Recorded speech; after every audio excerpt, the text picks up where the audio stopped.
Okay, this is going to be a very quick narrative of the Module K. I'm just going to be hitting the high points. I'm going to try to keep it short and sweet.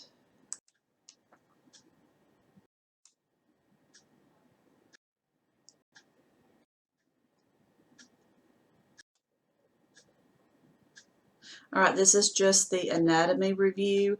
Remember the three types of muscles that we have. We have the skeletal muscle. This is the voluntary muscles. This is under conscious control. We have the smooth. This is involuntary muscles. Remember we went over in class which muscles this involved. This is more along the lines of your stomach, your intestines, and your bladder. And then we have our cardiac muscles. This is strictly your heart muscles.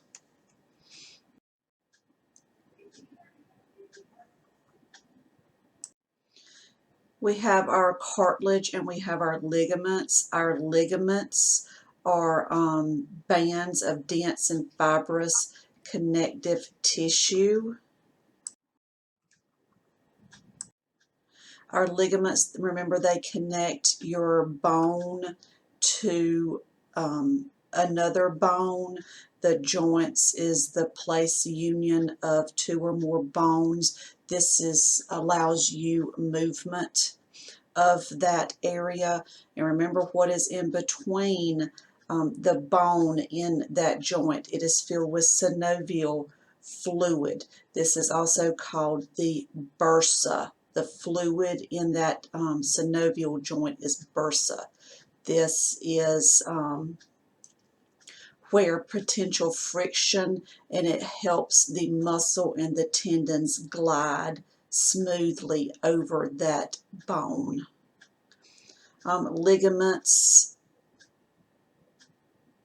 is what connects one bone to another. Tendons is what connects muscles to bone.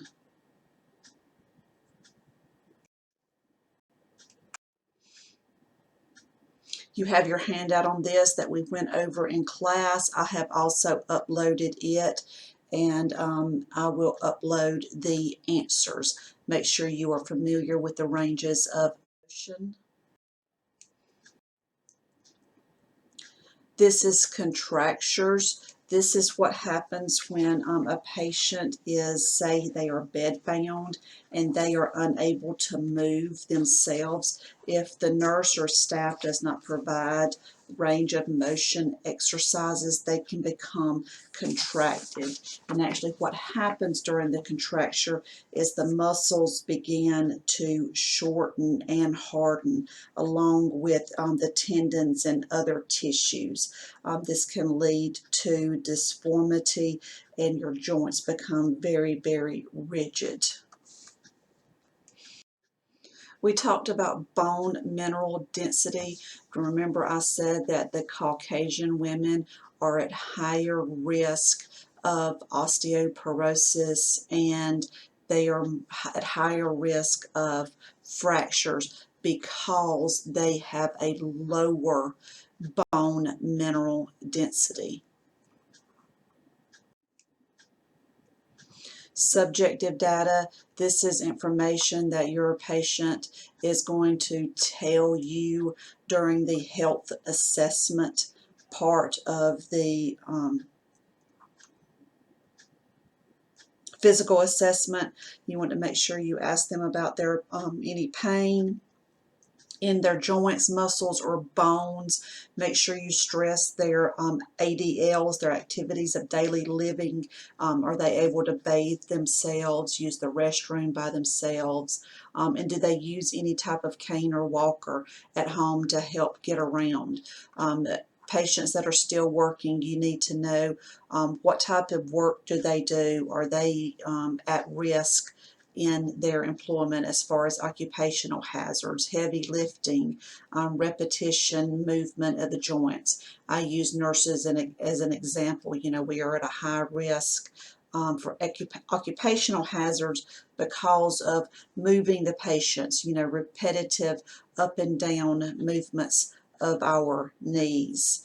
We also want to ask them about their exercise habits and if they've had any recent weight gains or losses.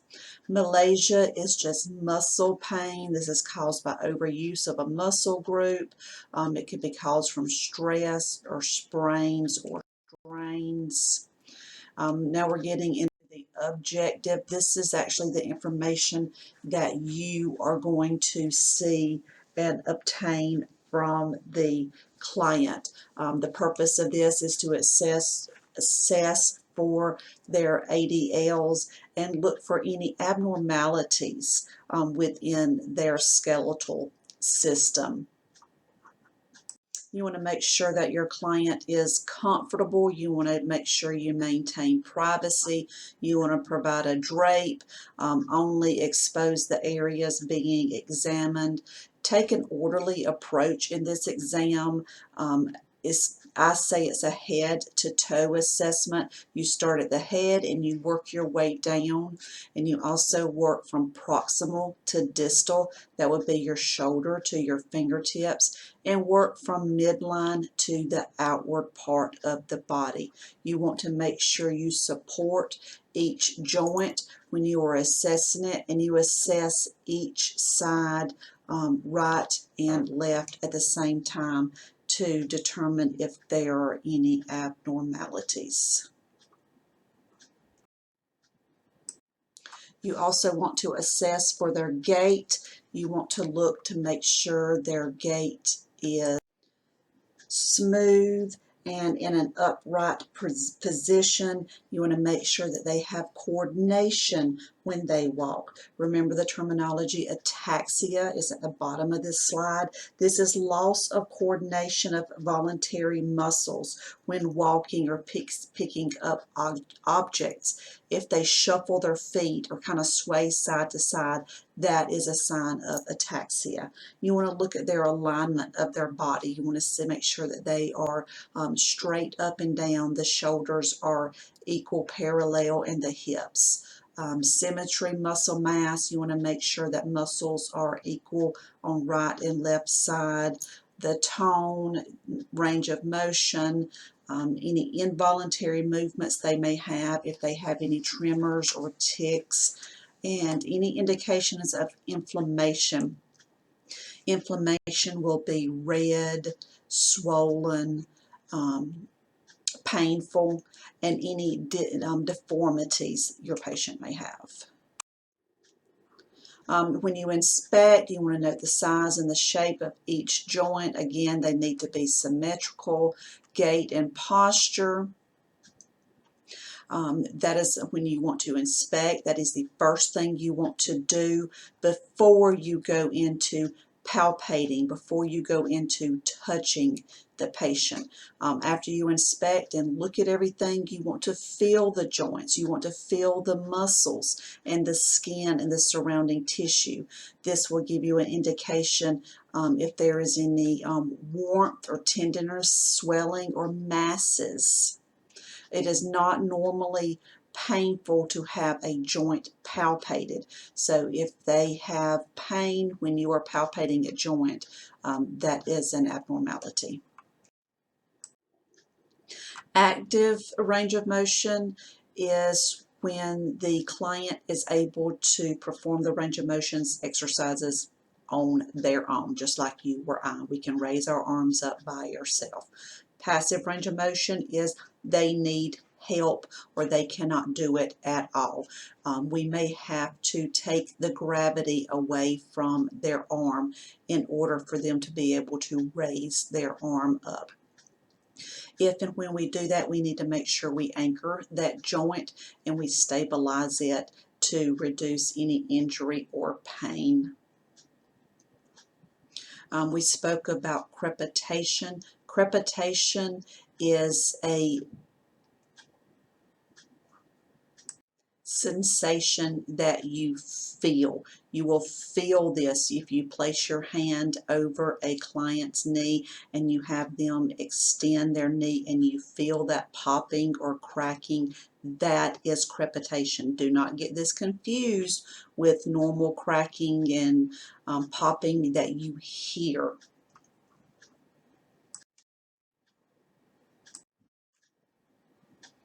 The Bates Muscle Strength Scale, we use numbers from 0 to 5 to range their strength.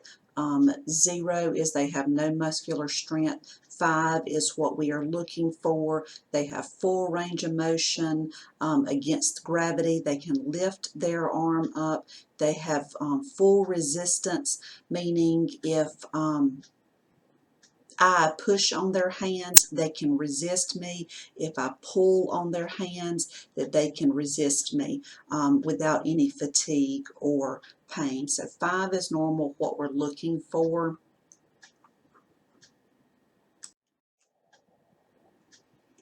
Atrophy and hyperatrophy.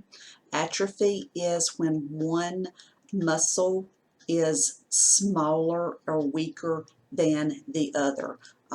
This gentleman's right leg is a prime example. Notice that it is smaller than the left one. This could be because of a disease process, or it could be because of something as simple as he had a cast on this leg. On the slide to your right, you have the little muscle man with the flaming bicep. This is hyperatrophy. This is enlarged, larger muscle groups. Please do not get paralysis and paresis confused. You will use this a lot in your hospital clinicals. It is terminology you will find on your head-to-toe physical assessment sheet. Paralysis is complete or partial loss of function. Tendency, these patients will be in a wheelchair, they will be bedbound, whereas paresis is just a slight or partial paralysis. More or less, they are just weak.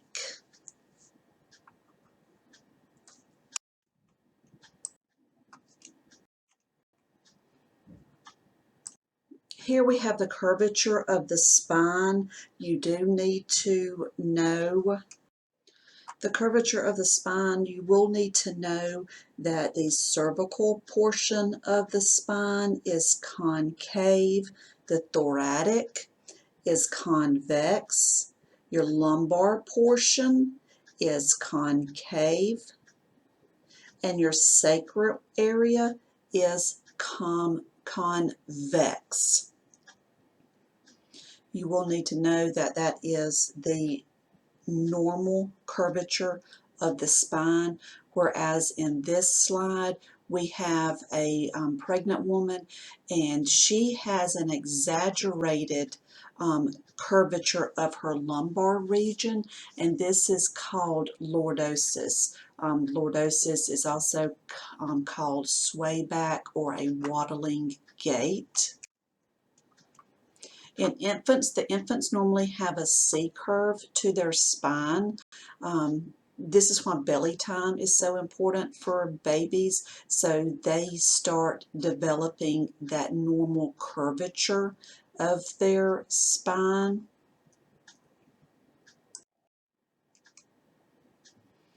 In preschool children, when you are observing them, it's best to observe them spontaneously while they're playing in the floor, on their parent's lap, before you actually put them on the examination table.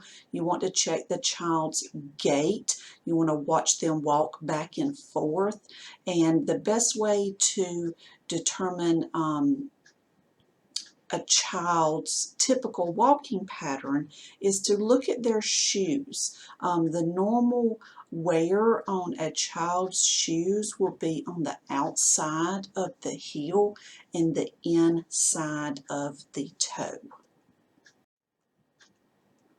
This is another abnormality of the spine. This is called scoliosis. You will be diagnosed with this early on. Most of the time it's in adolescent girls, but they have a S shape to their spine. Shoulder blades will be different levels, and also the hips will be at different levels. They are not parallel. Kyphosis is another abnormality. We know this as hunchback. We see this a lot in our aging adult population. This is due to a loss of the subcutaneous fat in the bony areas and a loss of muscle mass.